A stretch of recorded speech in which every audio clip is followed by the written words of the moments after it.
خبرك حزب تግራይ ዝኸበርኩም ኣመራርሓን ኣባላት ሰራዊት ትግራይና ዝኸበርኩም ዲያስፖራ ትግራይ ዝኸበርኩም ሰባት ርሱዓት ነባራት ቃልስቲ ወያነና ዝኸበርኩም ኣመራርሓን ኣባላትን ሕወሓት ዝኸበርኩም ሓለፍቲ ቤት ዕዮታት ግዚያዊ ምሕዳር ትግራይ ዝኸበርኩም መራሕቲ ሃይማኖትን ዓበይቲ ዓድን ዝኸበርኩም ነበርቲ ከተማ መቐለን ከባቢኡን ዝኸበርክንን ዝኸበርኩምን ቅድሚ ኩሉን ልዕሊ ኩሉን እንኳን መበል 34 ዓመት በዓል ግንቦት 20 ምዛም 17 ዓመታት ህዝባዊ ብረታዊ ቃልስና ብድሓን ኣብፅሐኩም ኣብፅሕና ዝብል መልእክቲ ሰናይ ትምኒት ተመሓላልፍ ሓበን ይስምዐኒ። ግንቦት 20 ዋርድያ ድኽነት ዝነበረ ስርዓት ፋሽታ ወታደራዊ ደርጊ ዝፈረሰሉ ማዕልያ ዘይብሉ ሰብኣውን ማተርያላውን መስዋዕቲ ዝኸፈለ ህዝቢ ትግራይ ህልውኑ ኣረጋጊፁ ከም ካልኣይ ዜጋ ዝቁፀረሉ ዝነበረ ምዕራፍ ብምዕፃው ስርዓት ማዕርነታዊ ሓድነት ብሄር ብሄረሰባት ህዝብታትን ዝተጣየሸሉ ታሪካዊ ዕለት እያ። ንዛ ዕለት ህዝቢ ትግራይ ዘኽብራ ቅድሚ 50 ዓመታት ኣብ ደደቢት ዝተወልዕ ቃልሲ መዛዘሚት ስለ ዝኾነ ጥራሕ ዘይኮነስ ህዝቢ ትግራይ ኣብ ሕሉፍ ዓመታት ሰላም ዴሞክራሲን ልምዓትን ከረጋገፅ ኣርማ ሰላም ዓጥዒቱ ሒዙ ዳግም ሽሕ ሓርነት ዝወልዐላ መዓልቲ እያ። ብምዃኑ ከም ህዝቢ ብዙሕ መስዋዕትን ብዙሕ ክሳራታት ተሸኪሙ بجنبوت 1983 عام تمرد سرعات فريسو مغيرو حدش تاريخ تبقى زغنا كل مدى وعاود كم تمزقبه المخوينات جنوسايد زنورك كيدي 27 عامتات زرايو صحاقي بحبشا جنبوت 20 حزب تግራይ ወጽዓ ተቀቢሉ ከም ዘይነብር ንዝኾነ ህዝቢ እውን ከም ዘይምነይ መርአያ ዝኾነት ክብርት ዕለት እያ። ግንቦት 20 ናይ ህዝብታት ኢትዮጵያ ዓወት ዘበሰረት ብርሃን ውጽዓት እንትኸውን ንገዛእቲ ግና ጸልማት ዝኸደነት ናይ ሓዘን መዓልቲ እያ እንተተባሃለ መገናና ይኸውን። ብድማ ግንቦት 20 ገዛእትን ወረርቲ ሓይልታትን ዋላ ንግዚኡ እንተዓንደሩ ንዘለዓለሙ ግና ቸቸ እናበሉ ክነብሩም ዘይኽእሉ ዘበሰረት ኩል ግዜ ክንዝክራ ክንመሃረላ ዝግባእ ታሪካዊት ዕለት እያ ግንቦት 20። ብምዃኑ ሕዚ ኣጋጢሙና ዘሎ ማዕልያ ዘይብሉ ዝተሓላለኸ ኩለ መድያዊ ቅልውላው እውን ናይ ግዜት ጉዳይ እንተዘይኮይኑ ክብርታት ግንቦት 20 ዓጥዒትና ሒዝና ክንፈትሖ ኢና።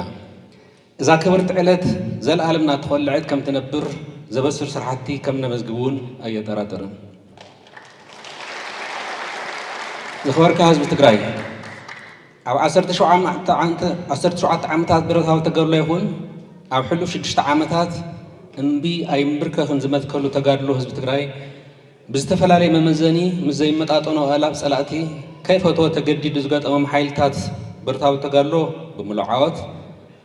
ኩናት ጄኖሳይድ ድማ መኪቱ ደው ኣቢሉ ናብ ሰላማዊ መድረኽ ኣትዩ እዩ። ኣብዚ ህዝቢ ትግራይ ዕጥቃዊ ቃልሲ ይኹን ኩናት ጄኖሳይድ ዝመከተሉን መስተንቅቅያ ብደሙን ዕፅምቱን ዝፀሓፈ ሳላ ሓድነቱ ስጢሙ ንኩሎም ድሕረታት ብውድብ ሕወሓት እናተመርሐ ብዘይ ምሕረት ስለተቃለሰ እምበር ህዝባዊ ወያነና ዕወት ይትረፍ ብኣግኡ ተዘሪጉ ክብተን ዝኽእለሉ ዕድል ከም ዝነበረ ክስመረሉ ይግባእ። ስለዝኾነ ዓወት ግንቦት 20 እንትንዝክር ኣብ ዝኾነ ቦታን ግዜን ከም ውድብና ሕወሓት ዝኣመሰለ ንጹር ዕላማን ህዝባዊ ውግንናን ዘየማትእ ዝምራሕ ዝነቕሐ ዝተወደበን ዝተዓጠቕን ህዝባዊ ተጋድሎ ሰዓራይ ምዃኑ ዘየቐሪ ምዃኑ ዘረጋግፅ እዩ። ሎሚ ኮነ ጽባሕ እውን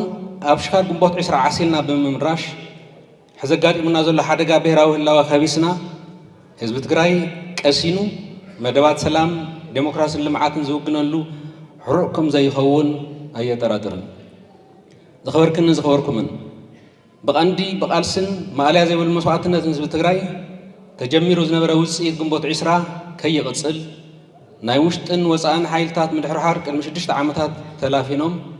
ንህዝቢ ትግራይ ብጄኖሳይዳዊ ኩናት ከም ህዝቢ ከጥፍእዎ ዝተጀመረ ከይዲ ሰላም ዴሞክራሲን ልምዓትን ኮሊፎም ኣህዳውን ምልካውን ስርዓት ምትካል ከቢድ ርብርቦም ኣጠናኺሮም ቀፂሎም እዮም። ስለዝኾነ እውን እዞም ናይ ምድሕርሓር ሓይልታት ብ17 ዓመታት ኣብ ብረታዊ ቃልሲ ትግራይ ዝገጠሞም ስዕረት ሕንን ምፍዳይ እንተይተረፈ ተሰሊሞም ኣብ ልዕሊ ህዝቢ ትግራይ ጄኖሳይዳዊ ኩናት ወሊዖም ህዝቢ ትግራይ ካብ ምድሪ ገጽ ትግራይና ድማ ካብ ካርታ ዓለም ንምጥፋእ ዝከኣሉን ኩሉ ገይሮም እዮም። ሕዚ ድማ ልዕሊ 40 ዓመታዊ ግዝኣት ትግራይ ጎቢጦም ህዝብና ብዕፅዋን ከባን ግዳይ ጥሜት ሕማም ስደትን ሞትን ገይሮሞ እዮም ይገብርዎ እውን ኣለዉ። እንተኾነ ምስጋና ውሽጥን ዓድን ወፃእን ዝነብር ህዝቢ ትግራይ ብኣውርኡ ዋርድያ ህዝብና ዝኾነ ሰራዊት ትግራይና ብድማር ስትራቴጂያዊ ዓመታት ትግራይና ህልውናን መሰልናን ንምኽባር ብዘካየዶ ህዝባዊ መኸተ ህዝቢ ትግራይ ብሓይሊ ዘይጠፍእ ምዃኑ ጥራሕ እንተይኮነ ዝጀመሮ ኩናት ጀኖሳይድ ዘይዋፅኦም ምዃኑ ተቐቢሎም ናብ ስምዕ ደም ማልተው ሰኣትዮም እዮም። ይኹን ደኣ እምበር ልዕሊ 2 ዓመትን 8 ኣዋርሕን ኣውፂሩ ዘሎ ስምዕ ፕሪቶርያ ዝተመዛበለ ህዝብና ናብ መረበቱ ዘይተመለሰሉ ጥራሕ እንተይኮነስ እቲ ልዕሊ 1 ሚልዮን ዝተመዛበለ ብ19 ዝቁፀር ዝተሰደደን ከምኡ ናብ ትሕቲ ወረድ ዘሎ ህዝብና ኣብ በቓላት ንምግላፁ ኣብ ዘሸግር ስቓይ መከራን ጥፍኣትን ይርከብ። ዝኸበርካ ህዝቢ ትግራይ ህዝቢ ትግራይ ከም ህዝቢ ተጋሩ ካብ ገጽ ምድሪ ምጥፋእ ብሓይሊ ብረት ዘካየድዎን ሕዚ ድማ ብዘይ ድምፂ ጥይት ዝቐጸለሉ ጀኖሳይዳዊ ኩናት ህዝብና ከከም ኣመጻጽኡ ክኽፈል ዝግብኦ ዝለዓለ መስዋዕት ብምክፋል እናመከትካ ውዲታቶም እናፍሸልካ መጽሓ ኢኻ። ብምዃኑ ክብርታት ግንቦት 20 ዓጢትካ ሒዝካን ሕድሪ ስዋኣትን ክዕበርካን ህዝብና ምቀደምካ ኣብ ዕላማኻን መትከልካን ተሪርካ ዳግም ካሊእ ቅያም መዝጊብካ ኢኻ። ሎሚ መበል 34 ዓመት በዓልካ ግንቦት 20 እንተኽብሮ እውን ዝጸንሐ ቃል ብምሕዳስ ንቐጻሊ ጉዕዞ ድልውነትካ ትራግጸሉ ከም ዝኾነ ኣየማጥን። ኣብዚ ዝኾነ ወራሪኹን ጎወጣ ምክልኻል ምምካትን ዝከኣል ውሽጣዊ ዓቕምና ብምሕያልን ጥራሕን ብምዃኑ ሓድነትና ንምስጣም ምርብራብ ግድን ግቡእን እዩ። ብምዃኑ ፖለቲካውን ማሕበራውን ሓርነት ንምርጋጽ ዕላማናን ባህግናን ሰላምና ኣረጋጊጽና ካብ ድኽነትን ድሕረትን ንምውፃእ ሕዚ እውን መፍትሒኡ ምምካትን ምቅላስን እዩ። ነዚ ዘይቕበል ቀጻሊ ሸርሕታት ዝኣልምን ዝትግብርን ግና ሎሚ ይኹን ጽባሕ ህዝብና ዘይቕበል ምዃኑ ብዘጋጣሚ ደጊምና ንገልጽ። ኣብዚ ፈታዊ ይኹን ጸላኢ ክፈልጦ ዘለዎ ሕዚ እውን መትከል ውድብና ህወሓትን እምነት ህዝቢ ትግራይን ካብ ህዝባዊ ዕላማውን ተወጊሶም ናይ ቀረባ ጎረቤት ይኹን ኣብ ርሑቕ ዘሎ ህዝቢ ሰላም ንደሊ ጥራሕ ከይኮነስ ብልቢ ዘኽብር እምበር ምስ ማንም ህዝቢ ዘባእሰ የብሉን። ህዝቢ ትግራይ ብፍላይ ምስ ጎረቤቱ ዝኾኑ ምስ ህዝቢ ኣምሓራ፣ ዓፋር፣ ሱዳንን ኤርትራን ይኹን ምስ ካልእ ህዝቢ ብስጡም ዝተኣሳሰሮን ዘዛምዶም እምበር ዘባእሶም ምንም ጉዳይ የለን።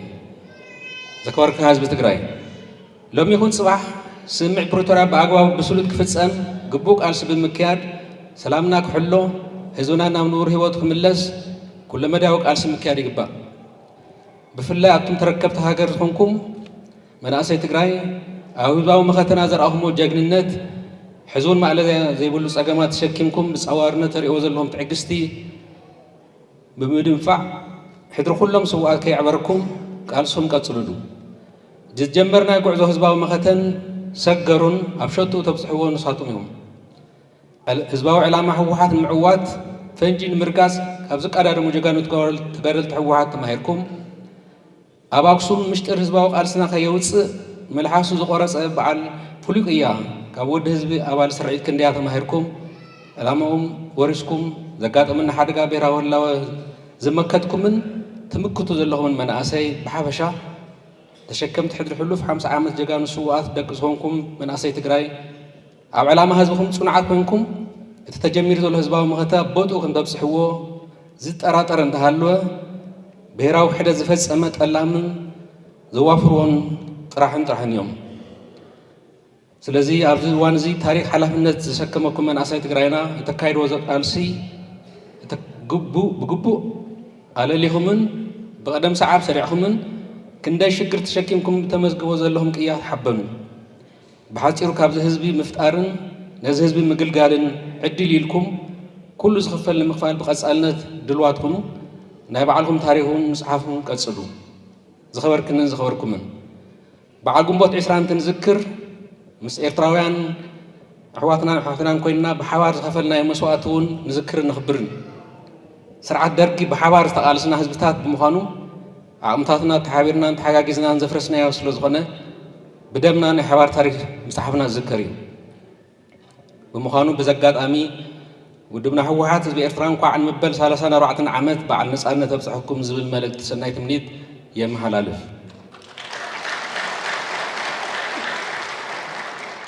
ብምክንያት ጀኖሳይዳዊ ኩናት ብስርዓት መዕለቢ ክግበረሎም ዝግብኦም ጉዳያት ብእዋኑ ምርኣይ ከም ዘሎ ኮይኑ ድሕሪ ጀኖሳይዳዊ ኩናት ዝረአ ዘሎ ናይ ሰላም ድሌታት ግን ክጠናኸርን ስርዓት ክሕዝን ንምግባር ብወገንና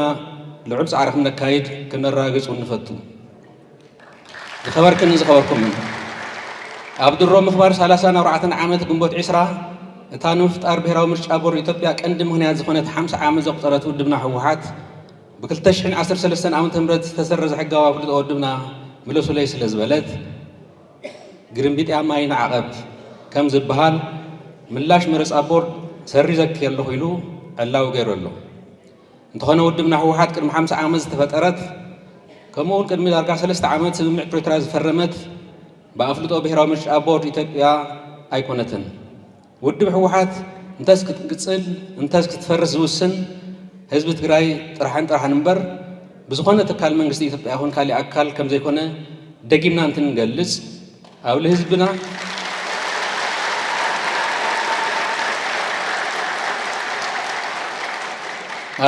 ኣብ ልቢ ህዝብና ዘላን ኣብ ጭቡጥ ተግባርን ግቡኣት ፍጽም ዘላ ውድብና ህወሓት ስምዕ ፕሪቶርያ ንክዕወት መንግስቲ ኢትዮጵያ ንዝርርብ ቁሩብ ንክኸውን ዓለም ለኸ ማሕበረሰብ ፖለቲካዊ ሕጋውን ሞራላውን ግቡኡን ግዴቱን ንክፃወት በዚ ኣጋጣሚ ብሰመይን ብስም ውድብ ህወሓትን ዝኸበረ ፃውዒት እንተቕርብ ክብሪ ይስምዐኒ ኣብ መወዳእታ ግንቦት 20 እናኽበርናን እናዘከርናን ቃልና ሕዲስና ሕድሕድ ሰላም ዴሞክራሲን ልምዓትን ደላይ ወዲ ትግራይ ከም ቀደምና ኣብ ህዝባዊ መስመርና ዓሲልና ውዳበታትና ኣሰጣጢምና ኩሎም ዓይነት ፀገማት ንምፍታሕ ካብ ዓወት ብረታዊ ቃልሲ ተማሂርና ተሓጋጊዝና ካብ ምኽትና እውን ተማሂርና ሕዚ እውን ድሕነትን ረብሓ ትግራይ ህዝቢ ትግራይን ንምሕላውን ንምሕያልን ለይትን ቀትርን ንስራሕ ንቃለስ ታሪክ ህዝቢ ትግራይ ከም ዝሕብሮ ውሽጣውን ደጋውን ብድሆታት ብዘተኣምን እናመከተ ዓወት ኣብ ልዕሊ ዓወት እናመዝገበ ዝመፅእ ህዝቢ ትግራይ እዩ ሕዚ እውን ሓድነት ህዝብና ኣሰጣጢምና ከም ጸሊም ደበና ኣብ ርእስና የንጸላሉ ዘሎ ሓደጋ ብሄራዊ ህላውን ምኽባስ ብኩሉ ዓቕምና ንረባረብ በዓል ቅያን ኣቦ ጽንዓትን ዝኾነ መትከላዊ ህዝቢ ትግራይ ሒዝና ዘይንሰግሮ ሩባ ዘይንወፅኦ ጎቦ ፍጹም ኣይህሉን ክብርታት ቃልስን ዓወትን ግንቦት 20 ንምውሓስ ላዕላውነትና ክብርን ሞገስን ጀጋን ስዋኣትና ሕድር ሰማዕታትና ይንዕብርን የቕኒየለይ